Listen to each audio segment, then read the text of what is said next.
Welcome to cornerstone school of discipleship. మనము కొన్ని వారాల నుంచి the marks of spiritual leader మనం చూస్తున్నాం. This is part 4. మనం ఇంట్రొడక్షన్లో చూసుకున్నాం వాట్ ఈస్ స్పిరిచువల్ లీడర్షిప్ అని చెప్పి. ద 2 circles ఆఫ్ లీడర్షిప్ అని చూసుకున్నాం మనం, ఇన్నర్ సర్కిల్, అవుటర్ సర్కిల్.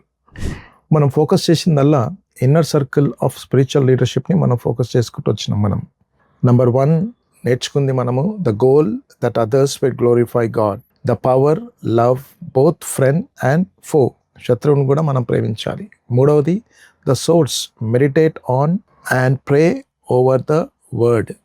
ఎగ్జాంపుల్స్గా మనం జార్జ్ మ్యూలర్ గారిని, ఆ తర్వాత హడ్సన్ టైలర్ గారిని గురించి మనం చూసుకున్నాం. మనం తర్వాత అక్నాలెడ్జ్ యువర్ హెల్ప్లెస్నెస్.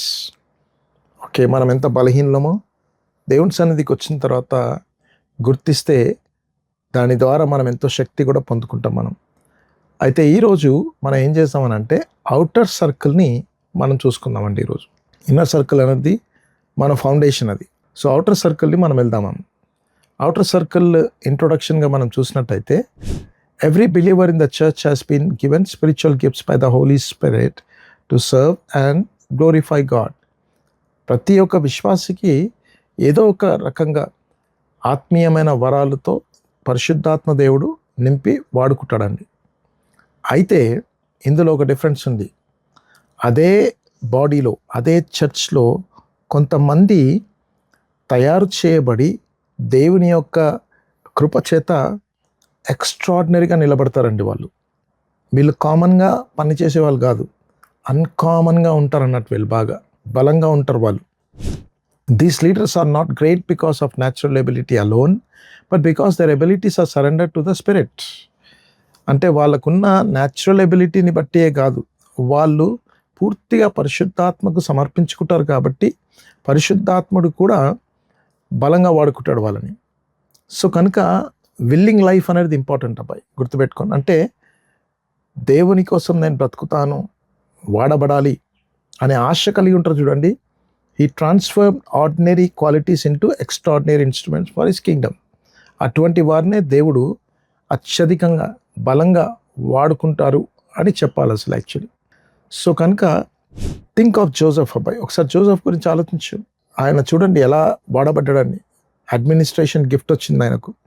ఎంత చక్కగా అడ్మినిస్ట్రేట్ చేస్తాడో అసలు యాక్చువల్లీ పొతీఫర్ దగ్గర కూడా. ఆ తర్వాత బికాస్ ఆఫ్ ఆయనకున్న జ్ఞానాన్ని బట్టి, దేవుడిచ్చిన తెలివి సామర్థ్యములను బట్టి ఆయన చాలామందిని భయంకరమైన పరిస్థితి నుంచి విడిపించిందని చెప్పాలి, ముఖ్యంగా ఇశ్రాయేలు ప్రజల్ని. దెబోరా కూడా అంతే. ఆమె ధైర్యము, ఆమెకు దేవుడిచ్చిన ఆ జ్ఞానాన్ని బట్టి ఆ దేశానికి విజయాన్ని తీసుకొచ్చింది. సో కనుక ఇది గుర్తుపెట్టుకోండి. Their leadership began with faithfulness in the unseen and ended with the glory to God in the open. వీళ్ళ నాయకత్వము ఎవ్వరికి కనబడకుండా ఉన్నప్పుడు దేవునికి మహిమకరంగా నమ్మకంగా జీవించినారు కాబట్టే వాళ్ళని దేవుడు తెర మీద తీసుకొచ్చిండు అబ్బాయి. ఓపెన్గా వాడుకున్నాడు, ఆయన నామ మహిమార్థమే. అందుకొరకే ఇన్నర్ లైఫ్, ప్రైవేట్ లైఫ్లో లోపటున్న వ్యక్తిలో ఉన్న మోటివ్ ఏంటో చాలా చాలా ఇంపార్టెంట్ అబ్బాయి. ఆ వ్యక్తి ఇన్నర్ క్లీన్గా ఉంటే అవుటర్గా చాలా గొప్పగా గ్రీన్గా వాడుకుంటాడు దేవుడు అసలు. ఓకే, సో కనుక true spiritual leadership is visible but it is born from the invisible work of God within. చాలా పవర్ఫుల్ వర్డ్స్ అబ్బాయి. బలమైన మంచి ఆత్మీయమైన నాయకత్వము నిజంగా కనబడుతుంది అందరికీ. కానీ అది దేవుడు వారి జీవితంలో కనబడలేని ఆత్మకార్యములు ఉన్నాయి చూడండి, అక్కడ జరుగుతున్న ప్రక్రియనే బయటికి కనబడుతుంది అని చెప్పాలి అసలు యాక్చువల్లీ అది. సో కనుక ఈ అవుటర్ లీడర్షిప్లో కొన్ని మనం చూసుకుంటూ వెళ్ళాల్సి వస్తుందండి మనం ప్రతి వారం. నెంబర్ 1 ఏమనంటే restless, a holy discontent the drives change అని చెప్పి. అంటే రెస్ట్లెస్గా ఉంటాడన్నట్టు ఈ వ్యక్తి, ఈ నాయకుడు. ఎందుకనంటే దేవుని కోసము పరితపించిపోయే మనసు, దేవుని కోసం తృష్ణ కలిగిన వ్యక్తి, తృప్తిగా ఉండే వ్యక్తి కాదు, ఓ మూల కూర్చున్న వ్యక్తి కాదు, సుఖానుభవానికి అలవాటు పడే వ్యక్తి కాదు ఈయన. రెస్ట్లెస్గా ఉంటాడు అన్నట్టు ఎప్పుడు. 1 mark of our outer spiritual leader is Holi restless. అసలు యాక్చువల్లీ తన వల్ల కాదు, తను ఉండలేడు అసలు యాక్చువల్లీ. ఇది హోలీ రెస్ట్లెస్గా ఉంటాడు ఆయన. అంత మాత్రమే కాదు, తను ఎంతవరకు వెళ్ళిపోతాడనంటే where others see comfort leaders and calling. కొంతమంది అయితే సుఖానుభవం కనబడుతుంటే ఈయననేమో ఇది నా పిలిపిది, అమ్మో నా వల్ల కాదు అని చెప్పి వెళ్ళిపోతుంటాడు ఆయన. They are not content to maintain, they are compel to move forward. ఏదో ఇక మనకు అప్పగించింది మెయింటైన్ చేసుకుంటూ పోతే సరిపోతుంది కదా అని అనుకునేవాడు కాదు ఈయన. దేవుని చేత బలముతోటి దేవుని మహిమార్థమై బ్రతకగోరుతుంటాడు అబ్బాయి. అపొస్తలుడైన పౌలు దగ్గరికి వెళ్దాం రండి. ఫిలిప్పీలకు రాసిన పత్రిక 3:13-14 చూస్తే, సహోదరులారా, నేను ఇదివరకే పట్టుకొని ఉన్నానని తలంచుకొనను. అయితే ఒకటి చేయుచున్నాను, వెనుక ఉన్నవి మర్చి ముందున్న వాటి కొరకై వేగిరపడుచు క్రీస్తు యేసునందు దేవుని ఉన్నతమైన పిలుపునకు కలుగు బహుమానమును పొందవలనని. అక్కడ మాట గమనించండి, గురి యొద్దకే పరిగెత్తుచున్నాను. ఆ మాటలు చూస్తున్నారా మీరు? చేయుచున్నాను, వేగిరపడుచున్నాను, పరిగెత్తుచున్నాను. అర్థమవుతా? ఈ వ్యక్తి చేతులు కట్టుకొని కూర్చునేవాడు కాదు, ఎవరో చెబితేనే చేయాలని ఉండేవాడు కాదు, ఏదైనా వింటే మోటివేట్ అయి చేసే వ్యక్తి కాదు ఈయన. తను పని చేస్తూనే ఉంటాడు, ఆయన వేగిర పడుతూనే ఉంటాడు, ఆతురత పడుతూ ఉంటాడు, పరిగెత్తుతూ ఉంటాడు అని చెప్పాలి. అసలు యాక్చువల్లీ రెస్ట్లెస్గా ఉంటాడు అన్నట్టు, ఎప్పుడు దేవుని కోసం ఏదో ఒకటి సాధించాలని చెప్పి. సో కనుక గుర్తుపెట్టుకుంది, true leaders are goal oriented for God's glory, not their aim gain. స్వలాభమును ఆశించి వారికి వారే ఏదో చేసుకుందామని కాదు, వాళ్ళ గోల్ ఓరియంటెడ్ ఏమనంటే దేవుని మహిమార్థమై మనము బ్రతుకుతూ ముందుకెళ్తుండాలి అనే టార్గెట్ తోటి వాళ్ళు ముందుకు వెళ్ళిపోతారు. అబ్బాయి ఎగ్జాంపుల్ చూడండి ఒకసారి. నెహెమ్యా అనుకుంటే యెరూషలేం వైపు ఒకే తన కన్నులు ఎత్తుకొని, లేకపోతే ప్రార్థన చేసుకొని ఉపవాసం ఉండి రాజు దగ్గరికి వెళ్ళి మళ్ళీ అవన్నీ తీసుకొని ప్రాకారపు గోడలు కట్టాలనే మనసు లేకుండా కానీ ఆయన అంతఃపురంలో ఉన్నాడు. ఆయన మంచి సుఖానుభవానికి అలవాటు పడ్డాడు. అప్పటికే మంచిగా ఉంది, ఆయనకు ఏమీ ప్రాబ్లం లేదు అసలు. యాక్చువల్లీ ఏసీలో ఉన్నాడు ఆయన. రాజుకే సుఖం ఉంటుందో తనకు కూడా అదే సుఖం ఉంది. కానీ అటన్నిటిని విడిచిపెట్టి యెరూషలేము గోడలు ప్రాకారాలు కట్టాలని చెప్పిన ఆతృత అన్న చూడండి, అది అవుటర్ మ్యాన్లో ఉన్న రెస్ట్లెస్నెస్ అన్నది. మోషే కూడా అంతే కదండి. అసలు యాక్చువల్లీ ఎక్కడ పెరుగుతున్నాయనండి? ఐగుప్తు రాజుతో సమానం అసలు. యాక్చువల్లీ ఆయన రాజకుమారుడు అని చెప్పాలి అసలు లెక్క ప్రకారంగా. ఆయన అక్కడే ఉండిపోతే రాజు అయ్యేవాడే. లేకపోతే మీరు ఆలోచించండి అబ్బాయి, ఇశ్రాయేలు ప్రజలు ఏడుస్తున్నారని చెప్పి వాళ్ళ నిట్టూర్పులను చూసి, ఆ గొడవను చూసి తను తట్టుకోలేక నిలబడి వారందరికీ విమోచకుడైన మాట ఉన్న చూడండి అబ్బాయి, అది అద్భుతం. అదే నాయకుడు అంటేనబ్బాయి. నాయకుడు చేతులు ముడుచుకొని కూర్చోడు అబ్బాయి, తట్టుకోలేడు, తన వల్ల కాదు. అర్థమవుతుందా? తన స్టెప్ తీసుకుంటాడు, రిస్క్ తీసుకుంటాడు అబ్బాయి, తన సేఫ్టీని చూసుకోడు ఆయన. నేనేమైనా పర్వాలేదు కానీ, అర్థమవుతున్నా? ఇప్పుడు అసలు యాక్చువల్లీ చూడండి, నెహెమ్యా అన్న జాబ్ పోయింది. అంతకాలం వెళ్ళిండు ఆయన. అసలు యాక్చువల్లీ బయటికి వెళ్ళిపోయి ప్రాకారపు గోడలు గట్టనికి వెళ్ళిపోయాడు ఆయన. Loss of pay. మోసెస్ కూడా అంతే. మోసెస్ అయితే మొత్తం అధికారమే పోయింది ఆయనకు అసలు. యాక్చువల్లీ ఎడార్లో తిరగాల్సిన అవసరం ఏముంది? ఈ ప్రజలను తీసుకొని తిరగాల్సిన అవసరం ఏముంది? రాజకుమారుడుగా మంచిగా పెరుగుకుంటూ అక్కడే ఉండిపోతే ఇక పోలేదండి. వాళ్ళు నాయకులు కాదండి, వాళ్ళు అంతలా పనికిరారు దేవుని కోసం. వాళ్ళు రిస్క్ టేకర్స్ అన్నట్టు, వీళ్ళందరూ కూడా రెస్ట్లెస్గా ఉంటారు అన్నట్టు, దేవుని కోసం ఏదో ఒకటి సాధించాలని అని చెప్పి. సో కనుక ఒకసారి మనం అడగాల, ask yourself, what makes you restless for God's glory? A holy restlessness is not frustration, it's the Spirit's call to action. Frustration కాదు, స్ట్రెస్ కాదు అది. కానీ పరిశుద్ధాత్మ దేవుని బలమిచ్చేత దేవునికో మహిమార్థమై ఏదో ఒకటి సాధించాలని తపన తృష్ణ ఉంటుంది చూడండి, అది ఆ మనిషిలో ఉండాల్సిందే ఉండేది అబ్బాయి. All right. Number 2, optimistic, hopeful because God is in control. ఏమైనా సరే, ఎంత చీకటి కనబడ్డా, ఎంత కష్టతరమైన పరిస్థితులు ఉన్నా, ముందు ఏమీ కనబడకున్నా సరే ఆప్టిమిస్టిక్గా ఉంటాడు ఈ మనిషి.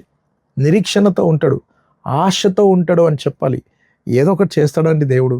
ఏం చేస్తాడో తెలియదు, ముందైతే నాకేం కనబడట్లేదు, కానీ దేవుడు మాత్రం కనబడుతున్నాడు నాకు, ఆయన ఏదో ఒకటి చేస్తాడు అనే ధీమా ధైర్యంతో ఉంటాడంట మనిషి. ఆ spiritual leaders restlessness is always balanced by holy optimism. ఈ రెస్ట్లెస్గా ఉన్న ఆత్మీయ నాయకుని గురించి మనం చూసుకున్నాం చూడండి, తనలో పరిశుద్ధమైన ఆశ ఉంటుంది అబ్బాయి తన లోపల. It's not blind positivity or self confidence, it is God's confidence. అర్థమవుతా? ఇది పాజిటివ్ టాక్ కాదు, ఇది అర్థమవుతా? ఈ మధ్యలో వింటుంటాం కదా, ఏం కాదు అంత బాగానే ఉంటుంది, అది సెల్ఫ్ కాన్ఫిడెన్స్ కాదు, God's confidence. True leaders believe that no matter how dark the situation, God is still working all things together for good. చూసారా మీరు? రోమాపత్రిక 8:28 ఏమని నేర్చుకుంటున్నాం మనం? ఎంతమందికి చెప్తుంటాం మనము? అర్థమైన మేలు కలుగుటకే సమస్తమును సమకూడి జరుగునని చీకటితరమైన పరిస్థితుల్లో కూడాను మంచి బలమైన ఆత్మీయ నాయకుడు దేవుని యందు నిరీక్షణతోటే ముందుకెళ్తుంటాడు అని చెప్పాలి. Their hope doesn't rest on human potential but on God's providence. అర్థమవుతాం, మనుషులు ఏదో చేస్తారని కాదు, దేవుడు ఏదైనా చేయగలడు అనే ధీమాతో ఉంటాడు అన్నట్టు. హెబ్రీలకు రాసిన పత్రిక 6:9 మనం చూస్తాం ఆ మాట అది. సో కనుక when leaders look at the weakness of the church or the challenges of ministry they echo. అంటే నాయకులు ఎప్పుడైతే ఓ సంఘంలో ఏదైనా బలహీనత చూస్తే, పరిచర్లో ఏదైనా బలహీనత చూస్తే వాళ్ళ లోపల ఏముంటుంది తెలుసానండి? హెబ్రీలకు రాసిన పత్రిక 6:9 చెలరేగుతుంటుందని చెప్పాలి. అయితే ప్రియులారా, మేము ఇలాగూ చెప్పుచున్నాను, మీరు ఇంతకంటే మంచిది రక్షణకరమైన ఇదినైనా స్థితిలోనే ఉన్నారని రూఢిగా నమ్ముచున్నాను. ఇంకో మాటకు వస్తే, నాయకుడు, ఆత్మీయ నాయకుడు, రెస్ట్లెస్గా ఉన్న నాయకుడు, ఆశతో ఎదురు చూసే నాయకుడు ఏమంటాడు తెలుసా? మీరింతకంటే మంచిది దేవుని యందు నిరీక్షణతో చూస్తాడు అన్నట్టది. అందుకొరకు ఆ పాట నాకు మంచిగా అనిపిస్తుంది అబ్బాయి. అంతా నా మేలుకే, ఆరాధన యేసుకే, ఆరాధన ఆపను, స్తుతించుట మానను అని డాక్టర్ ఆషర్ ఆండ్రూ గారు రాసిన పాట ఉన్న చూడండి. అది చాలా అద్భుతమైన పాట. అది కీడే కనబడుతుంది, అంతా నా మేలుకి అంటాడేంట్రా బాబు అన్నట్టుగానే కనబడుతుంటుంది, కానీ అంతా నా మేలుకే. అది ఆత్మీయ నాయకుని యొక్క తీరు, తత్వం ఉంటుంది అన్నట్టు అది. సో కనుక గుర్తుపెట్టుకోండి అబ్బాయి, leaders like this keep their eyes on what God can do, not what people have fail to do. అర్థమందా? ప్రజలు బలహీనపడ్డరు, పడిపోయినరు అబ్బాయి, ఫెయిల్ అయిపోయినరు అని చూసే వ్యక్తి కాదు ఆత్మీయ నాయకుడు. అటువంటి వారి ద్వారా కూడాను, లేకపోతే ఏదో ఒక దేవుడు చేస్తాడండి అనే నిరీక్షణ కలిగి ఉంటాడు చూడండి, అగో వాళ్ళు ఆత్మీయ నాయకులు అబ్బాయి. ఇద్దరు ఎగ్జాంపుల్స్ చూడండి. మళ్ళీ యోసేపు గమనించినట్టయితే గుంటలో ఉన్న, చెరసల్లో ఉన్న, అంతఃపురంలో ఉన్నప్పటికీ కూడా నిరీక్షణతో కలిగి ఉంటాడు ఆయన. మీరు కీడు చేయదలచినది కానీ దేవుడు దాన్ని మేలుకే చేశాను అంటాడు ఆయన. God meant it for good. యోసేపులో చూసారా ఎలా ఉంది అసలు యాక్చువల్ నిరీక్షణ? ఫిలిప్పీలకు రాసిన పత్రిక 1:12-18 మనం చూస్తాం. అపొస్తలుడైన పౌలు అంతే, చెరసాల్లో ఉంటాడు, చైన్స్తో బంధింపబడి ఉంటాడు, ఎంతో సంతోషంగా ఉంటాడు. మరలా చెప్పుతూను ఆనందించుడు అంటాడండి. ఏంటండి బాబు ఈయన ఇలా అంటాడంటే, ఆయన బంధకాలంలో ఉన్నాడన్న సంగతిని బట్టి సువార్త మరింతగా వ్యాపిస్తున్నది అబ్బాయి. అంతకన్నా ఇంకేం కావాలండి నాకు అని మేలు కొరకే. అర్థమవుతున్నా? నిరీక్షణతోటి దేవుడు ఏదో చేస్తున్నాడు. ఈయన జైల్లో కూర్చొని ఏడ్చుకుంటా కూర్చోలేడు, ఆయన గుంట్లో కూర్చొని ఏడ్చుకుంటా కూర్చోలేదు, చెరసాల ఏడ్చుకుంటా కూర్చోలేదు, అయ్యో నా ఉద్యోగం పోయిందే అని అంతఃపురంలో ఏడ్చుకుంటా కూర్చోలేడు యోసేపు. దేవుడు ఏదో చేస్తున్నాడండి అనే నిరీక్షణతో ఉన్నారండి వాళ్ళు. అది ఒక ఆత్మీయ నాయకుడికి ఉండవలసిన లక్షణం అబ్బాయి. Without faith filled optimism restlessness turns into despair. నిజంగా విశ్వాసంతో నింపబడిన ఆశ ఉన్న చూడండి, నిరీక్షణ ఉన్న చూడండి, అది లేదనుకోండి, రెస్ట్లెస్నెస్ ఉన్న వ్యక్తి ఇక స్ట్రెస్ఫుల్తో అయిపోతాడు అబ్బాయి, నిరాశ చెందుతాడు.